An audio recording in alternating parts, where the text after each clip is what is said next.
What's up, everyone? Welcome back to another review. This time we're taking a look at Bad Boys Ride or Die, the fourth installment into the Bad Boys franchise, which stars Will Smith and Martin Lawrence. The film is once again directed by Abdali Mbali, who co-directed Bad Boy, the third Bad Boys movie. So the story of Bad Boys 4 is as follows. Mike and Larry are on the run as they are trying to exonerate the late Captain Howard, who is being accused of conspiracy and being in bed with the cartel. So, yeah, that's basically the story of Bad Boys 4. This tries to be a conspiracy type of movie. Now, on how the movie was able to tell its story and how it was able to present it, I thought it was fairly entertaining and it was pretty good. I think this movie does have a lot of tonal issues, especially when it tries to have some, especially when it tries to do some dramatic scenes and it undercuts it with just a very ill-timed joke. But as an overall movie, it was okay. I mean, you can pretty much do this movie beat for beat while you're watching it and pretty much know how it's going to play out. Does that make it a bad movie? No. But does that make it a movie that requires multiple watchings to understand its story? Absolutely not. Ride or Die it's a movie that thinks it has a complicated plot, but it's really bare bones and it's really straightforward. But does that take away the entertainment value of this thing? No, it doesn't. It's still held together by the charismatic performances of Will Smith and Martin Lawrence as the lovable cops known as Mike and Marcus. And to round out the rest of the cast, you also have a very solid supporting cast that includes Alexander Ludwig and Vanessa Hudgens, two actors who returned from Bad Boys 3. You also have the inclusion of Rhea Seehorn, who plays Judy Howard, who is the daughter of Captain Howard. And I both like and dislike what they did with the character of Judy Howard, and I overall think that she's wasted potential, and a great actress like Rhea Seehorn is overall wasted in this movie. You have the return of Jacob Scorpio. I can't pronounce his name. He was revealed in Bad Boys 3 to be the illegitimate son of Mike. He makes return as well, and he kind of gets his own little redemption arc. So, and I thought that was handled pretty well. We also get the return of Reggie. If you remember Bad Boys 2 and the character of Reggie, he makes his return in this movie, and he also has one of the best action sequences in this movie as well. You have Ian Garofalo, who plays a politician who at first is with Mike, but it's revealed that he's been pulling the string. It's revealed that he's been in bed with the enemies the whole time. And I thought Ian Garofalo was actually pretty decent in this movie. He doesn't get a lot of screen time, but in the screen time he does maximize what the material that he's working with. And just by watching Garofalo's performance in this movie, I think he should be cast as Harvey Dent, because I think he can pull off a very interesting Harvey Dent. Garofalo did a really decent in the screen time that Garofalo had in this movie. He did a really good job at playing up a duplicitous nature to his character. In one scene, we see him act all friendly to Mike, treats him like they've been friends for a long time, and then when you get to the climax of the movie, you see that he's just a scumbag in a suit, and but he's more of a sniveling scumbag in a suit. But the idea is that he can play a duplicitous nature very, very well, and I thought he was actually pretty good in this movie too. And then you have the actor who played the lead villain, James McGrath. I thought the character of McGrath was okay. I like how they tried to tie his history to Captain Howard, and they did the same thing with the Ian Garofalo's character. I like how who's Lockwood. I like how they try to tie these two characters to the history of Captain Howard by going back to the second Bad Boys movie. So basically, this movie tried to make McGrath and Lockwood appear as like these shadow villains who've been there the whole time, but we just never knew they were there. It's not bad. It for the tone of this movie and what it was trying to accomplish, I think it pulled it off fairly well. It also more or less makes the revelation that McGrath was the one who was behind Captain Howard's assassination attempt, since Armando was the one who shot Captain Howard, but the movie reveals that McGrath was the one who executed the hit, since Captain Howard was onto him. So, okay, I can appreciate that. I can appreciate giving Captain Howard's character a little bit more depth now that his character was killed off. And yes, Joe Pantoliano does make a cameo appearance in this movie. I'm still I still don't like the fact that they killed off his character because I like Joey Pantoliano. I love his chemistry with Smith and Lawrence. The three of them, to me, are very, very funny together. Uh, but still, but I also do appreciate how Captain Howard more or less is the focus of this movie, since the whole plot is to try and clear his name, because both Mike and Lowry, despite Captain Howard being constantly bickering with these guys, he did view them as sons, and he did have a lot of love for them. And this is further solidified when Mike is learning about Captain Howard potentially being accused of the cartel. He's the first to jump to his dead captain's defense, and basically says, "Hey, listen, if you think he was part of this, then I'm part of this too. I was with him the day that he died," which he was. So I like how Mike stands up for his captain, and again, it's kind of like a son standing up for his father who's no longer around. That kind of plays into the whole familial theme of this movie as well. So like Mike's captain, his father is dead. Now he has to clear his name. Now he has to work with his own son, the one who killed his dad. And I kind of like the scenes with Mike and Armando, and how these two kind of get a chance to develop their kind of very dysfunctional father and son relationship. And I thought it was actually done fairly decently. I enjoyed it. Then you got the stuff with Marcus's character. Marcus's whole thing is that at the beginning of the movie, he suffers a heart attack in which he has a near-death experience, and more or less now he wants to live free and thinks he's unkillable and unstoppable. This is played for a lot of comedic effect. I think that the directors so there are certain scenes in this movie where they play that life and death aspect fairly well, and then there are certain scenes in this movie where they play it for jokes in the middle of intense scenes, and you kind of get taken out of the movie a little bit. Like something dramatic can be happening, and all of a sudden it's undercut with a bad joke, and it cuts the tension. And I don't like when movies do that. To be honest with you, I hate it. I mean, the Bad Boys movies are not known for having any emotional depth to them, but even with the Michael Bay films, I think Michael Bay knew enough. I think Michael Bay had a better sense at mixing the comedy with the action, but also letting the more dramatic moments play out without undercutting it with a joke.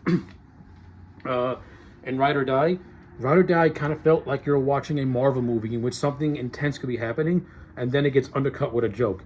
But then you have scenes that perfectly blend the action and the humor, and it comes across as more natural. It's like, it was very tonally uneven to me in a lot of scenes. And then you get the whole thing of Mike suffering from getting married for the first time and having a wife, and now he's suffering from panic attacks. And I don't think the movie went as far as it did with the panic attacks. I mean, the third act, I think that's where they actually played it for seriousness, and it actually worked. But when Mike first has a panic attack, they kind of play it for a joke or something like that. And I get it. It's the first time he's having one. The very self-confident Mike Lowry is having panic attacks. He's married now. He's in his middle age. I think he's trying to reject the fact that he's mortal and that his time could be coming up. There are moments where I think the movie kind of plays it for a joke, and then there are moments where it takes it seriously. Again, it can come across as uneven, to me at least. Like I think when Mike is having his panic attacks, that's where the movie should slow down on the comedy bits, and if it's going to inject the humor, it should be done in a more subtle way and not in a we want you to laugh at this sort of thing. I think there are moments where the movie just can't find that balance. Again, that goes to the tonal issues. And then you have, and like I said, you have the whole thing with Mike being married for the first time and his wife, Christine. If you do not see the first 10 minutes of this movie where Mike gets married, you will forget that he's even married, because she doesn't do anything in this movie.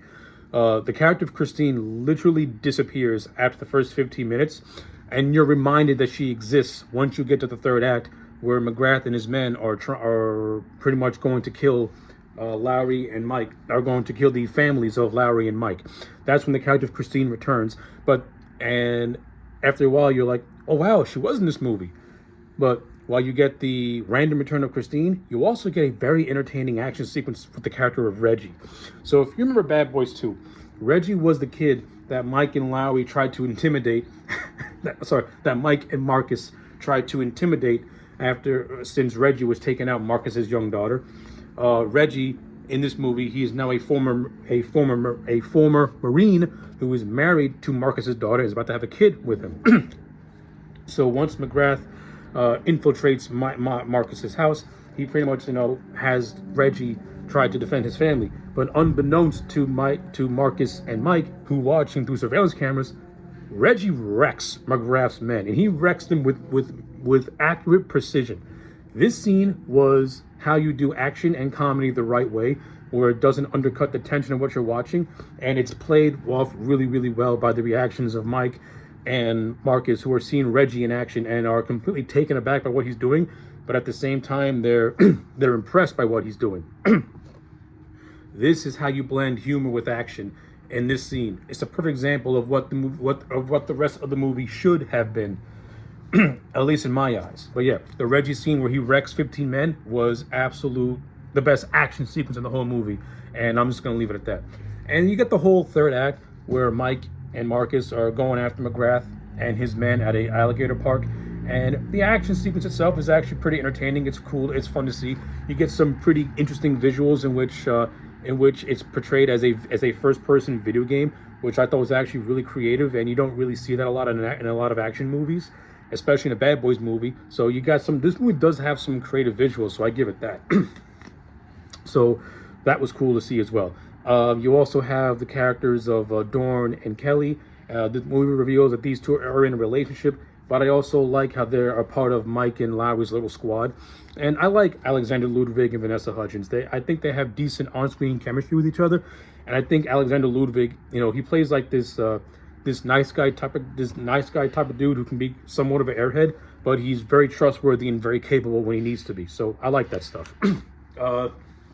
And the movie also gives a little tease of Armando trying to hit on Kelly, and the character of Dorn quickly going on the defensive line.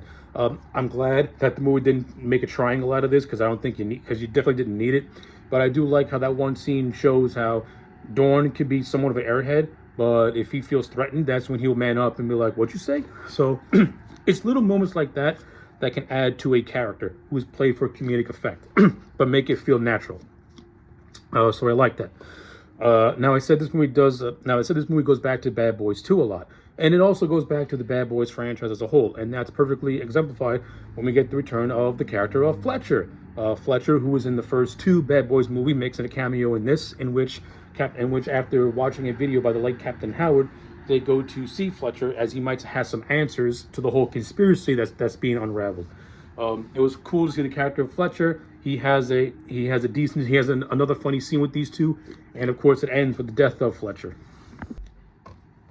So, that is what it is, but it was fun to see the character of Fletcher again. You also have a side plot with the new police captain who is pretty much on the fence as to whether or not the former Captain Howard is innocent or not, and this leads to some tension between herself and Mike, and it's also revealed that she's also in a relationship with the corrupted Lockwood, and she has a nice little arc in which she more or less is the one who pretty much kicks Lockwood to his doom by pushing him down a pit in which an alligator is there waiting for him. This alligator was set up at the beginning of the third act, and you have a nice payoff when the alligator just engulfs Lockwood, and a very satisfying conclusion. And then you have McGrath's death at the hands of Lowry. It is what it is. They have a little face-off, a little talk. Mike does his thing in which he's able to kill McGrath, while at the same time once again causing Marcus some harm as a way to get a kill shot. So it was done fine. You also got the stuff with Armando. Armando is joined by Mike and Lowry as they're on the run after being engulfed in this conspiracy theory.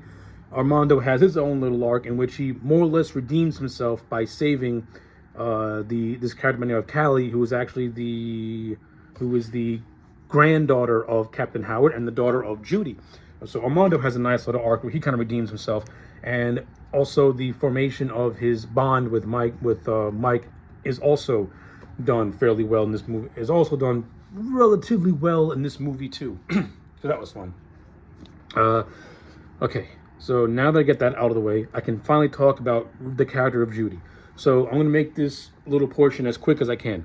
I like the idea of Captain Howard's daughter being in this movie and her being on an investigation as a way to get Armando, the one who killed her father, and and also how the whole plot revolves around her dad being caught in the conspiracy and she being completely against that idea about her dad being dirty.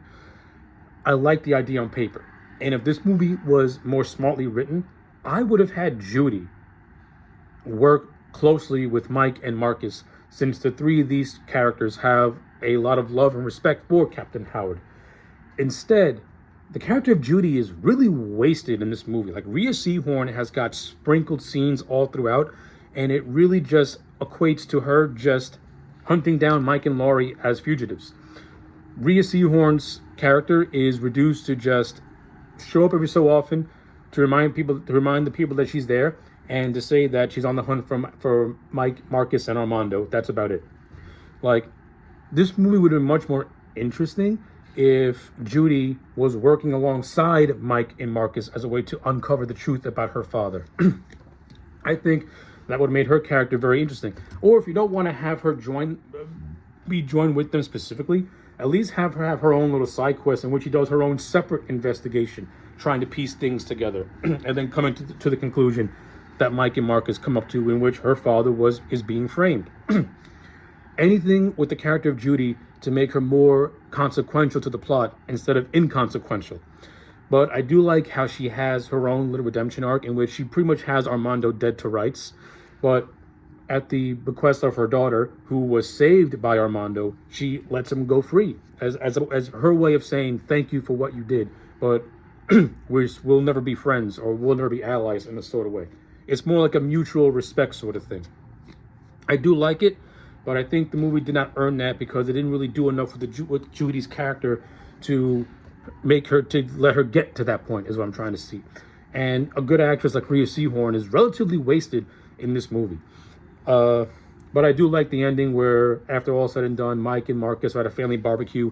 You get the character of Reggie who wants to take the grill, in which Mike and Marcus allow him to do so after making a joke about how Reggie has got that 1,000-yard death stare at them, and after seeing what he can do, knows he can handle himself. So I like how Reggie gets a little bit of innocent revenge on these two, which is pretty cool. And then the movie has a random post-credit scene that goes back to 305 BC, where you have Marcus and Mike as a donkey. And this is a payoff to a joke that the movie set up, in which Marcus tells a story about how in a previous life, Mike was a donkey. The joke wasn't funny when it set it up, and the joke wasn't funny when it got paid off in the post-credit. It didn't need to be there. I wasn't laughing. I thought it was stupid.